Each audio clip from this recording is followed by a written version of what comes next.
Here at the National Mississippi River Museum and Aquarium, we're working every day to create a space for everyone. We've seen great progress, and much of that is due to your support. Last year, your donations helped provide camp scholarships, offset costs for Title I student field trips, and underwrote admission for those participating in the Museums for All program. These opportunities provide guests the chance to engage with experiences that only the River Museum can provide. From all of us and from all of those who have benefited from your generosity, we thank you.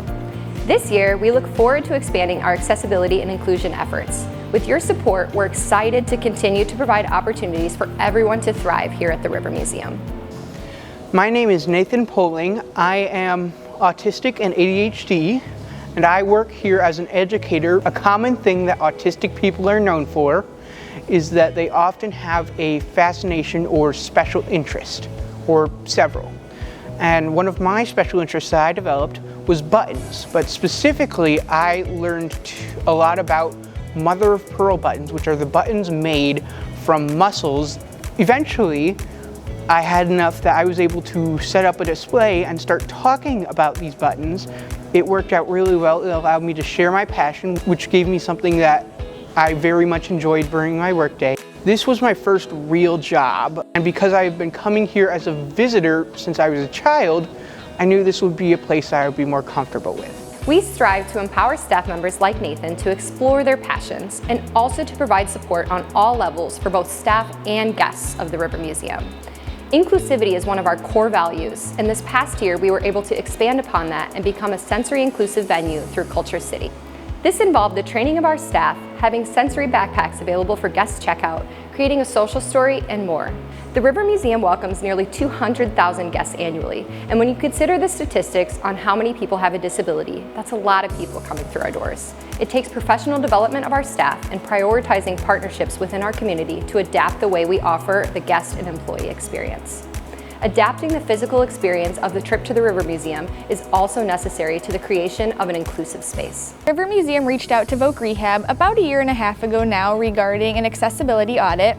And with that, we were able to tap into a resource, the Great Plains ADA out of Missouri. Along with myself, I'm a certified ADA coordinator through Great Plains, and we were able to come in and complete a 2-day accessibility audit of the museum. Individuals with disabilities make up our largest minority group worldwide. So 1 in 5 individuals born have a disability, and it's something that you can acquire across the lifespan. So someone who may be a little bit older and experiences a heart attack or another life-altering event could join that minority group, and it's important to keep accommodations in mind to meet the needs of those individuals as well.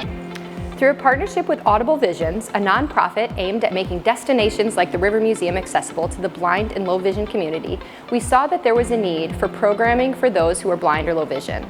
With grant funding, we were able to bring River Museum Insight to life. We prepared additional experiences so attendees could interact with collection items, such as a turtle shell to touch. We also trained our staff on live audio transcription and incorporated QR codes into the exhibits so attendees could listen. What you'd like to do here at the museum? What is it? The fish. The fish.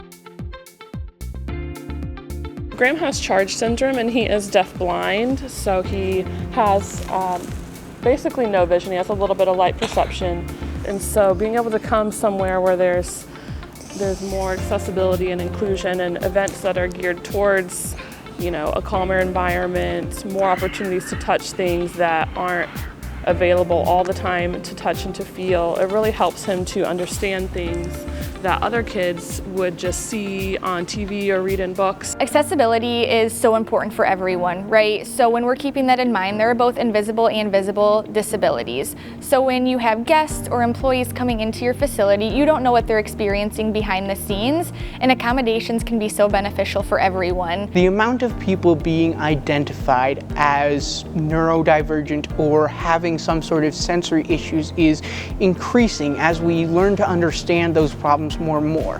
While Culture City may be designed for neurodivergence, it's going to be a thing that will impact a lot of guests, and it makes the River Museum a safe, comfortable environment. In a smaller area like Dubuque, there's just not a lot of opportunities for these types of events. So to see people putting effort towards being more inclusive and offering these opportunities for kids like Graham is really important, and it means a lot to our family. Accessibility and inclusion look different for everyone, and while the progress this past year has been incredible, the work continues. Just as we have a responsibility to protect and conserve the Mississippi River and its watersheds, we have a responsibility to protect and conserve our sense of community. The future of accessible programming and inclusive experiences for staff members like Nathan and families like Graham's is not possible without the support of community advocates like Avery, the River Museum team, and donors like you. Your gifts help us create a space for everyone.